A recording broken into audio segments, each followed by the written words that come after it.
पुत्र तीर्थ की महिमा। ब्रह्मा जी कहते हैं, गौतमी तट पर जो विख्यात पुत्र तीर्थ है वह पुण्य तीर्थ कहलाता है। उसकी महिमा के श्रवण मात्र से मनुष्य संपूर्ण अभिलषित वस्तुओं को प्राप्त कर लेता है। नारद, मैं उसके स्वरूप का वर्णन करता हूँ, सावधान होकर सुनो। जब दिति एवं दनु के पुत्र दैत्य और दानवों का देवताओं द्वारा क्षय होने लगा, तब दिति पुत्र वियोग के दुख से मन में स्पर्धा लेकर अपनी बहन दनु के पास आई और इस प्रकार कहने लगी, भद्रे, हम दोनों के ही पुत्र क्षीण होते जा रहे हैं। हम संसार में कौन ऐसा गुरु तरीकार करें जिससे हमारा यह संकट दूर हो। देखो, अदिति का वंश कितना संगठित और उत्तम है, उसका कभी क्षय नहीं होता। वह उत्तम राज्य, सुयश और विजय लक्ष्मी से सुशोभित है। अदिति की संतानों का वैभव और अभ्युदय देखकर मैं दुबली होती जा रही हूँ। संभव है जीवित न रह सकूं। अदिति के महान ऐश्वर्य पर दृष्टि डालते ही मैं अवर्णनीय दुर्वस्था का अनुभव करने लगती हूँ। दावानल में प्रवेश कर जाना भी सुखद है, किंतु स्वप्न में भी सौत की समृद्धि नहीं देखी जाती। दनु बोली, भद्रे, तुम अपने गुणों से पतिदेव कश्यप जी को संतुष्ट करो। यदि स्वामी संतुष्ट हो गए तो तुम संपूर्ण अभीष्ट वस्तुओं को प्राप्त कर लोगी। बहुत अच्छा कहकर दिति ने सब प्रकार से कश्यप जी को संतुष्ट किया। तब प्रजापति भगवान कश्यप ने दिति से कहा, सुव्रते, तुम्हें क्या दूं? तुम कोई अभीष्ट वर मांगो। यह सुनकर दिति ने स्वामी से कहा, नाथ, मुझे ऐसा पुत्र दीजिए जो अनेक गुणों से संपन्न, विश्व विजयी और जगद्वनद्य हो, तथा जिसके जन्म लेने से मैं संसार में वीर जननी कहला सकूं। कश्यप जी ने कहा, देवी, मैं तुम्हें एक श्रेष्ठ व्रत का उपदेश करता हूँ, जो 12 वर्षों तक पालन करने के बाद फल देता है। उसके बाद आकर तुम्हारे मन के अनुकूल गर्भ का आधान करूंगा, क्योंकि व्रत आदि के द्वारा निष्पाप हो जाने पर ही संपूर्ण मनोरथ सिद्ध होते हैं। पति का यह वचन सुनकर दिति को बड़ी प्रसन्नता हुई। उसने कश्यप जी को नमस्कार करके उनके बताए हुए व्रत का विधि पूर्वक पालन किया। जो लोग तीर्थों की सेवा, सुपात्रों को दान तथा व्रत का पालन आदि नहीं करते, वे अपनी अभीष्ट वस्तुओं को कैसे प्राप्त कर सकते हैं। दिति का व्रत पूरा होने पर कश्यप जी ने गर्भाधान किया और एकांत में अपनी प्रिय पत्नी दिति से कहा, शुचिस्मते, तपस्वी मुनि भी विहित कर्म की अवहेलना करने से मनोवांछित पदार्थ नहीं पा सकते। अतः तुम्हें कोई निंदित कर्म नहीं करना चाहिए। दोनों संध्याओं के समय सोना, कहीं जाना अथवा बाल खोले रहना निषिद्ध है। संध्या काल भूतों से व्याप्त है, अतः उस समय छींकना, जम्हाई लेना तथा भोजन करना भी मना है। ये सब कार्य सदा ओट में ही करने चाहिए। विशेषतः हंसना तो कभी दूसरे के सामने हो ही नहीं। संध्या काल में कभी कमरे के भीतर न रहें। प्रिय, मूसल, ऊखल, सूप, पीढ़ा और ढक्कन आदि को दिन या रात में कभी नहीं लांघना। उत्तर की ओर सिरहाना करके तथा संध्या काल में कभी न सोना। झूठ न बोलना, दूसरों के घर न जाना, पति के सिवा और किसी पुरुष पर कहीं भी दृष्टि न डालना। यदि निरंतर इन नियमों का पालन करती रहोगी तो तुम्हारा पुत्र त्रिभुवन के ऐश्वर्य का भागी होगा। दिति ने स्वामी के समक्ष प्रतिज्ञा की, मैं इन नियमों का ठीक ठीक पालन करूंगी। फिर कश्यप जी देवताओं के साथ यहाँ चले गए। इधर दिति का पुण्य जनित बलवान गर्भ दिनों दिन बढ़ने लगा। इन सब बातों का मय नामक दैत्य अपनी माया के बल से जानता था। उसकी इंद्र से मित्रता थी, दोनों में बड़ा प्रेम था। उसने इंद्र के पास एकांत में जाकर विनय पूर्वक कहा। दिति और दनु ने विशेष अभिप्राय से कश्यप जी को संतुष्ट किया है। दिति का गर्भ दिनों दिन बढ़ता है, उसमें नाना प्रकार की शक्तियां हैं। नारद जी ने पूछा, देवेश्वर, महाबलीमय नामक दैत्य तो नमुच का प्रिय भ्राता है और नमुच इंद्र के हाथ से मारा गया था, फिर उसकी अपने भाई के शत्रु से मित्रता कैसे हुई? ब्रह्मा जी बोले, पूर्व काल में नमच दैत्यों का राजा था, उसका इंद्र के साथ बड़ा भयंकर वैर हुआ। एक समय की बात है, इंद्र युद्ध छोड़कर कहीं जा रहे थे। यह देखकर दैत्यराज नमुच भी उनके पीछे लग गए। उसे आगे देख इंद्र भय से व्याकुल हो गए और ऐरावत हाथी को छोड़कर समुद्र के फेन में घुस गए। फिर वज्र में फेन लपेटकर उस फेन से ही इंद्र ने अपने शत्रु का संहार कर डाला। जब नमुच की मृत्यु हो गई, तब उसके छोटे भाई मय ने अपने बड़े भाई के घातक का विनाश करने के लिए बड़ी भारी तपस्या की। उसने अनेक प्रकार की माया प्राप्त की, जो देवताओं के लिए अत्यंत भयंकर थी। उसने संपूर्ण लोकों को शरण देने वाले भगवान विष्णु से वर प्राप्त किया। मैदानी और प्रियभाषी था। उसने इंद्र को जीतने के लिए अग्नि और ब्राह्मणों का पूजन आरंभ किया। वह याचकों को मुंह मांगी वस्तुएं देने लगा। वंदी जन सदा उसकी स्तुति करते थे। इंद्र ने वायु से अपनी मायावी शत्रु मय की गतिविधि जान ली। तब वे ब्राह्मण का वेश बनाकर उसके पास गए और बोले, दैत्यराज, मैं याचक हूँ, मुझे मनोवांछित वर दीजिए। मैंने सुना है आप दाताओं के सिरमौर हैं, अतः आपके पास आया हूँ। मैंने उन्हें ब्राह्मण जानकर कहा, दिया हुआ ही समझो। सामने याचक को पाकर दाता यह विचार नहीं करते कि थोड़ा दूं या अधिक। उसके यों कहने पर इंद्र बोले, मैं तुम्हारे साथ मित्रता चाहता हूँ। यह सुनकर मैं दैत्य ने कहा, विप्रवर, ऐसे वर से क्या लाभ? आपके साथ मेरा वैर तो है ही नहीं। तब इंद्र ने अपने वास्तविक रूप को प्रकट किया। इंद्र को पहचानकर मैं के मन में बड़ा विस्मय हुआ। सखे, यह क्या बात है? तुम तो वज्रधारी हो, तुम्हारे योग यह कार्य नहीं है। इंद्र ने हंसकर मैं को हृदय से लगाया और कहा, विद्वान पुरुष किसी भी उपाय से अपने अभीष्ट कार्य की सिद्धि करते हैं। तब से मैं के साथ इंद्र की गहरी मैत्री हो गई। मैं सदा के लिए इंद्र का हितैषी हो गया। उसने इंद्र भवन में जाकर सब बातें बताईं, साथ ही इंद्र को माया भी प्रदान की। इंद्र ने प्रसन्न होकर पूछा, मैं बताओ अब तुम्हें क्या चाहिए? मैंने कहा, अगस्त के आश्रम पर जाओ, वहीं गर्भवती दिति रहती है। उसकी सेवा करते हुए आश्रम में कुछ दिन निवास करो। फिर अवसर देखकर वज्र हाथ में लिए दिति के गर्भ में प्रवेश कर जाओ और वज्र से उस बढ़ते हुए गर्भ के टुकड़े टुकड़े कर डालो। इससे तुम्हारे उस शत्रु का अस्तित्व ही मिट जाएगा।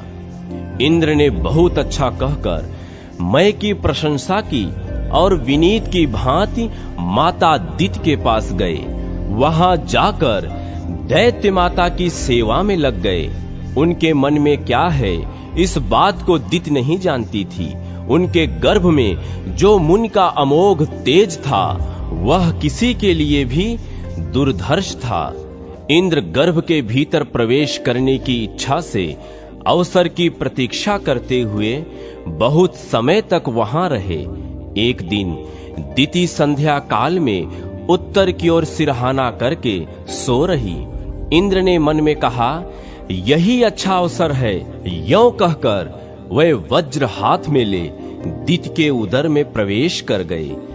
गर्भ में जो बालक था, वह आयुध लिए मारने की इच्छा से आए हुए इंद्र को देखकर भयभीत न हुआ और बोला, वज्रधारी इंद्र, मैं तुम्हारा भाई हूं, तुम मेरी रक्षा क्यों नहीं करते? क्या मुझे मारना चाहते हो? युद्ध के बिना अन्य अवसर पर किसी को मारने से बढ़कर दूसरा कोई पातक नहीं है। मैं गर्भ से निकलूं तब मुझसे युद्ध कर लेना।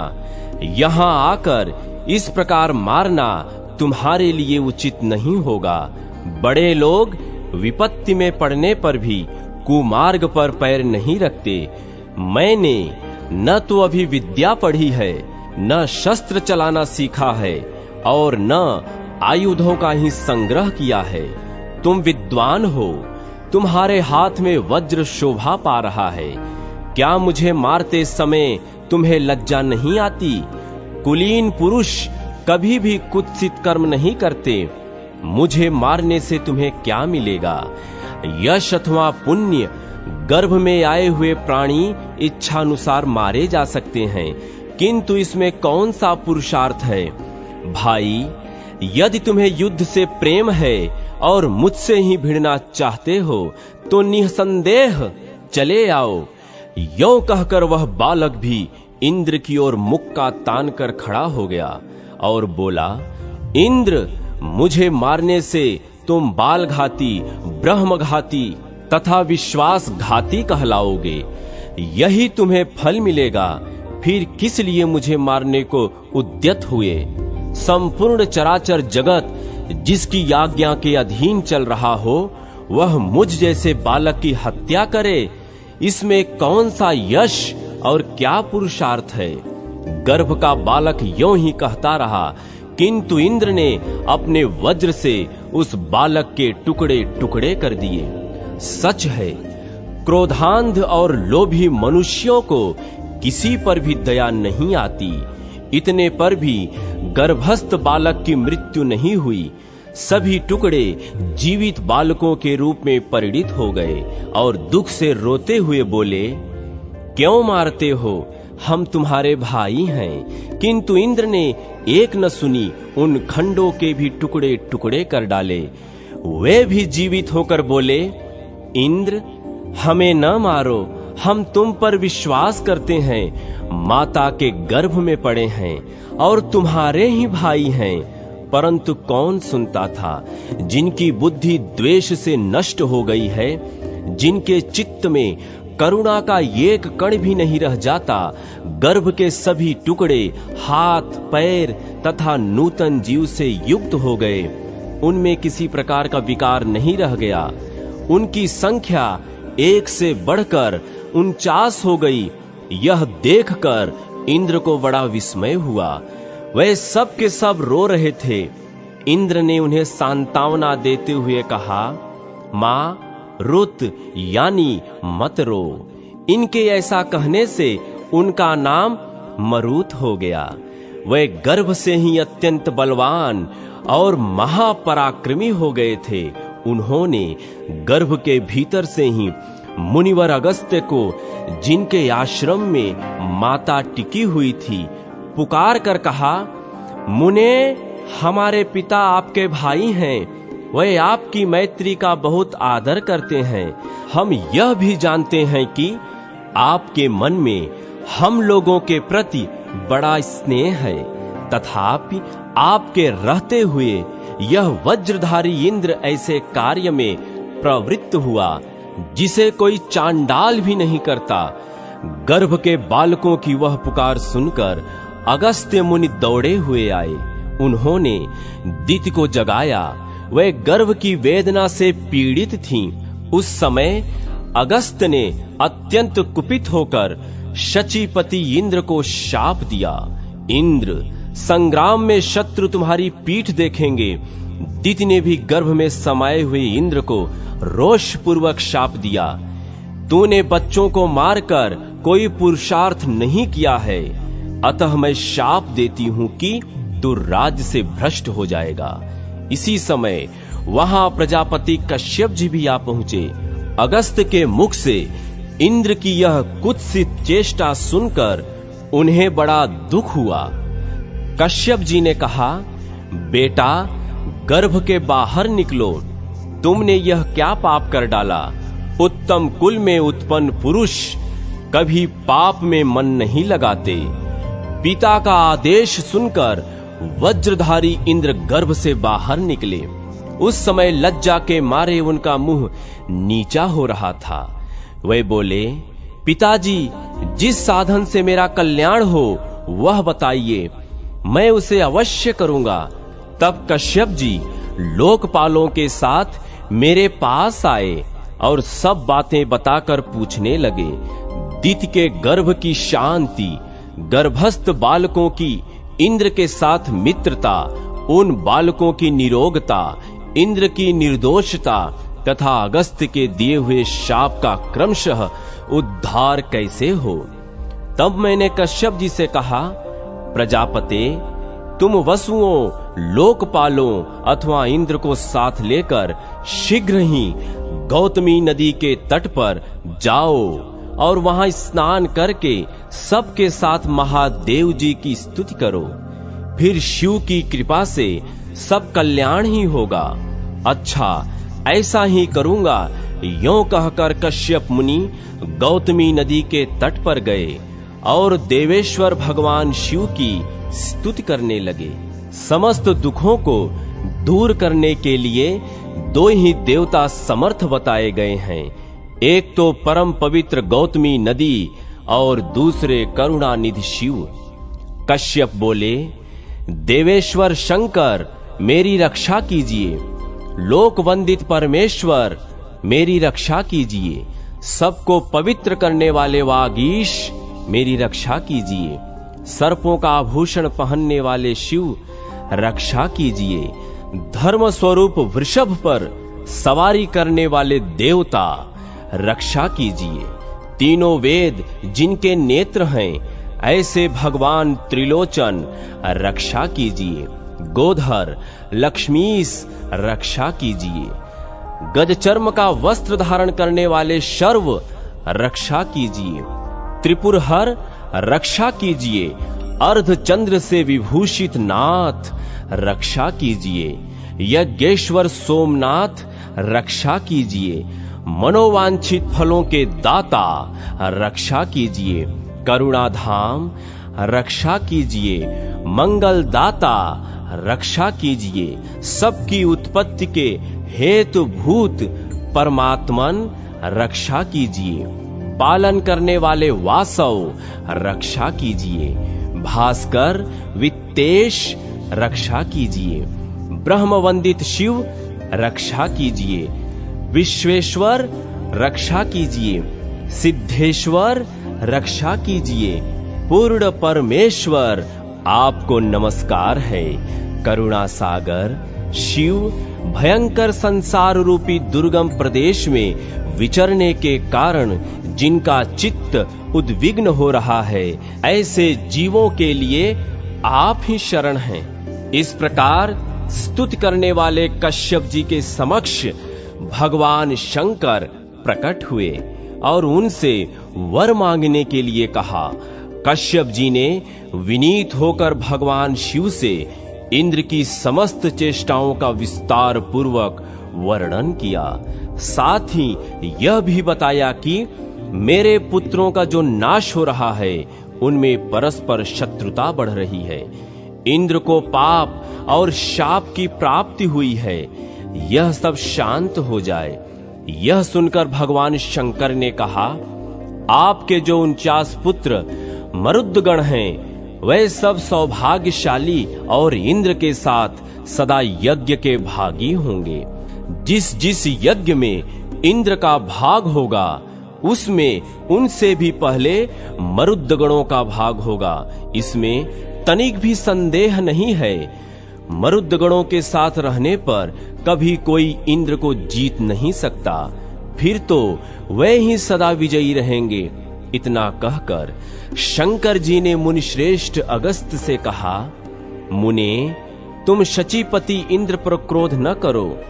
महामते, शांत हो जाओ। मरुद्गण अमर हो गए। फिर दिति से भी शिव जी ने कहा, देवी, मेरे एक ऐसा पुत्र हो जो तीनों लोकों के ऐश्वर्य से सुशोभित रहे। इस बात का चिंतन करती हुई तुम तपस्या में प्रवृत्त हुई थी, तुम्हारा वह मनोरथ अब सफल हो गया। तुम्हारे ये पुत्र अधिक गुणशाली, बलवान और शूरवीर हैं। अतः अब तुम अपनी मानसिक चिंता छोड़ दो। सुंदरी, तुम संशय रहित होकर अन्य वर भी मांगो। दिति बोली, भगवन, लोक में यही बड़ी बात समझी जाती है कि माता पिता को पुत्र का दर्शन हो। विशेषतः माता के लिए यह बहुत ही प्रिय बात है।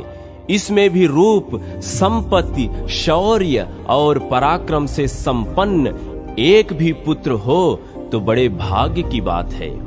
फिर यदि बहुत से उत्तम और गुणवान पुत्र प्राप्त हो तो क्या कहना। मेरे पुत्र आपके प्रभाव से विजयी और बली हुए।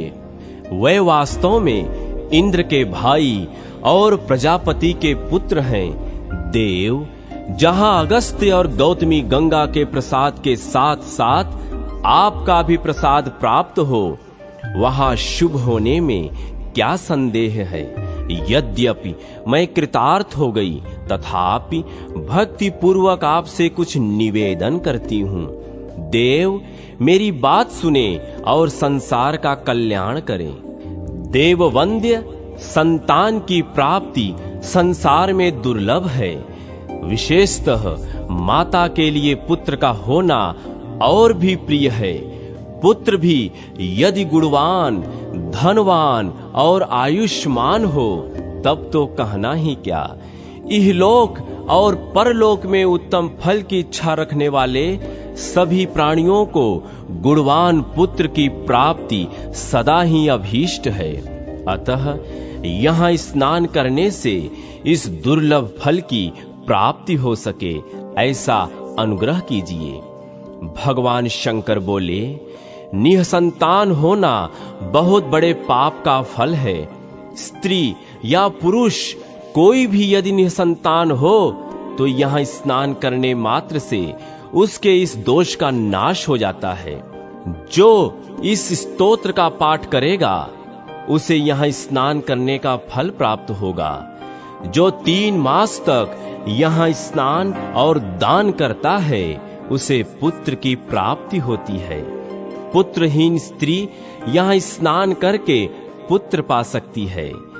ऋतु स्नाना स्त्री यदि यहाँ आकर स्नान करे तो उसे अनेकों पुत्र प्राप्त होते हैं। वह 3 महीने के भीतर ही गर्भवती हो जाती है।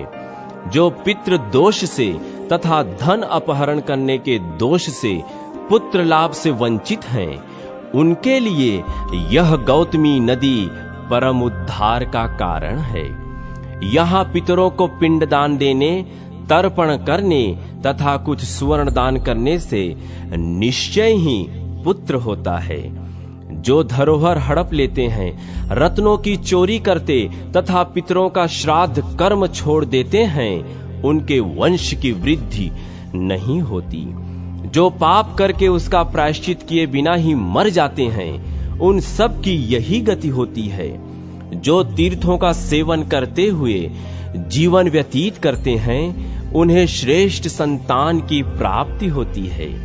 जो दिति और गंगा के संगम में स्नान करके अनादि, अपार, अजय, सच्चिदानंदमय, लिंग स्वरूप, ज्योतिर्मय तथा अनामय महादेव भगवान सिद्धेश्वर का अनेक उपचारों से भक्ति पूर्वक पूजन करता है, चतुर्दशी और अष्टमी को इस स्तोत्र द्वारा स्तुति करता है तथा यहाँ गंगा के तट पर ब्राह्मणों को अपनी शक्ति के अनुसार सुवर्ण देता और भोजन कराता है, उसे अनेक पुत्र प्राप्त होते हैं। वह संपूर्ण अभिलषित वस्तुओं को प्राप्त करके अंत में भगवान शिव के धाम में जाता है।